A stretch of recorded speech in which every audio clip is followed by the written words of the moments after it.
Okay, we need an intro song for the questions, but in the meantime, just go ahead, Mario, sing us an intro song.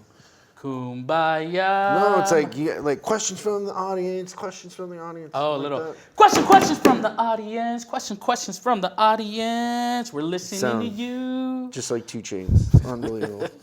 Okay, so this question is from Sal Borgogna. Sure. Borgogna? Sal, you and anybody who submits a question on LinkedIn, YouTube, or just email us directly at info@chriscollinsinc.com. We're going to send you some swag. Ooh. A Service Drive Revolution t-shirt, hat, coffee mug, maybe notepad, something like that, but some fun swag. So thank you for your question. This one is a mouthful, but I'm gonna read it. Try to keep up here, Mario. This is hard. Hi, Chris. I've been listening to your podcast since this summer. I've been in the auto business since '98. Started at Pep Boys, stocking shelves, then parts counter, and in 00. So I guess he's saying 2000. I started working for BMW as a parts advisor in '09, and I started as a service advisor for Nissan. But after pay cuts, I left and have been at my current dealership, Chevy, since 2012. This dealer is way different than I am used to. It is so focused on sales and we get little respect, LOL. But the owners never messed with my pay plan, and in March of this year was promoted to service manager. And just like you speak on your podcast, I never was trained to do it, but we have been averaging $30K more a month parts and service, but I think we have more growth available. The shop is not huge. We have 15 bays and 2 quick lube plus an alignment rack. I have 4 quick lube techs, but have been noticing exactly like you say, they're missing a lot of the MPVI. So what is MPVI? Multi-point vehicle inspection. Jeez, we just call it an inspection. So I was thinking of teaming 3 of them up with A-techs, and so the tech can look over the vehicle and mentor them, but keep 1 in quick lube bay for cars under 30,000 miles. Little skeptical because we generally have 50 appointments daily, and some days 25 of those are quick lube. I have 3 advisors. What are your thoughts on a 4th? I'm trying to convince the owners it's the way to go. Also working on new pay plans for advisors right now. I have it the way it's always been $2,500 month salary plus 4 to 6% of customer pay and warranty labor sales. I got to underline these questions. There's too many questions in here. I did very well on this pay plan, making $100K a year, but I wrote up 20 or more cars daily. Well, I have lots of questions, but really curious about what you think about my plan with the quick lube. Thanks for your help. After Christmas, kids are expensive, LOL. I plan on buying your books and an extra copy of $1 Million Service Advisor for my stepson. He's in Florida and working parts for Mini Cooper and wants to get into service. Okay, first of all, Sal, if you're making $100,000 a year, you can buy a $25 book. Right. Jeez Louise. In fact, you can afford $8 a day and buy our online Service Manager University, Service Advisor training for all your advisors, and all of these questions would be answered.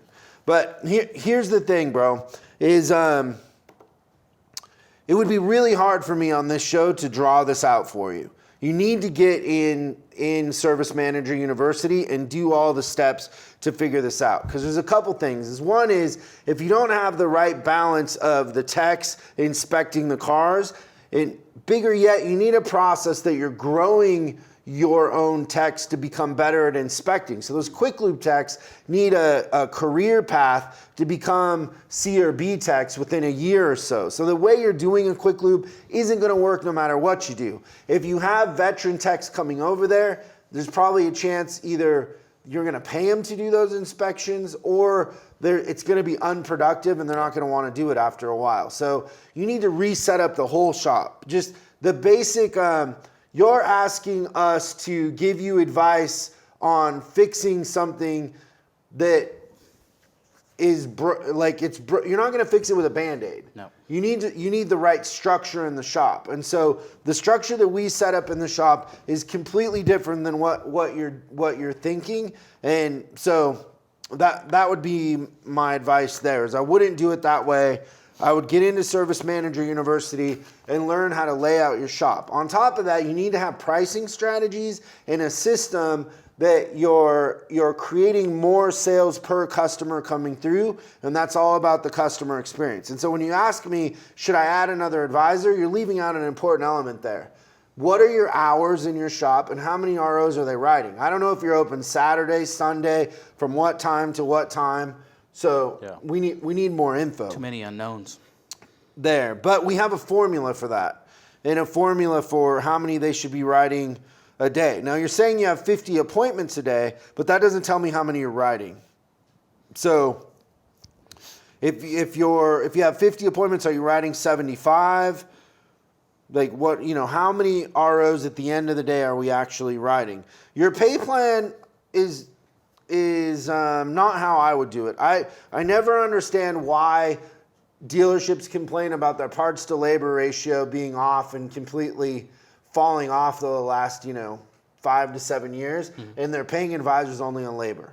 It's crazy. It's ludicrous. Like you probably know this from being an advisor. So a customer has an extended warranty. Extended warranty says we're going to send you the part. Whatever. Like you miss out on tons of part sales by not paying the advisors on parts. Every RO has a part. So they should get paid on parts. So lower the percentage and pay them on customer pay and warranty. And then pay them on internal. I don't understand why you would want a customer's first impression to be advisors that aren't paid on internal on a Monday when sales promised them a bunch of stuff, or they just bought a car and they got to come into service and everybody's walking around it and they don't want to write it up because they're not paid on internal. And if you're going to say, well, that's what their salary's for, or that's their job, or, oh no, my advisors don't do that, you're crazy. They do it. They're doing it every day. They're walking by internals. I hear it all the time. I see it all the time. So you probably know that from being an advisor yourself. But pay them on customer pay, warranty, internal, parts, and labor. And don't pay them on gross. Gross is ludicrous. We control the gross with our pricing strategies. Be a better manager. But this whole thing where everybody's paying on gross, memo. Advisors don't know what gross is. They don't know. They don't understand it. You're paying advisors on something they don't understand. Sales, they can figure out what they're tracking to make anytime. Very easy. It's crazy. It doesn't make any sense. Was there another question here that I missed? Bro, you need help. I don't know. I'd say the name of your dealership and shame your general manager, but they're not setting you up for success. So for $8 a day, you can get into our on-demand platform. You have Service Manager University, the best advisor training in the industry. You can put all your advisors on there. You get technician training, so we train your techs how to sell, time management, how to increase their flat rate. There's Pet the Dog customer service training in there. There's technician tree recruiting in there. Bunch of good stuff.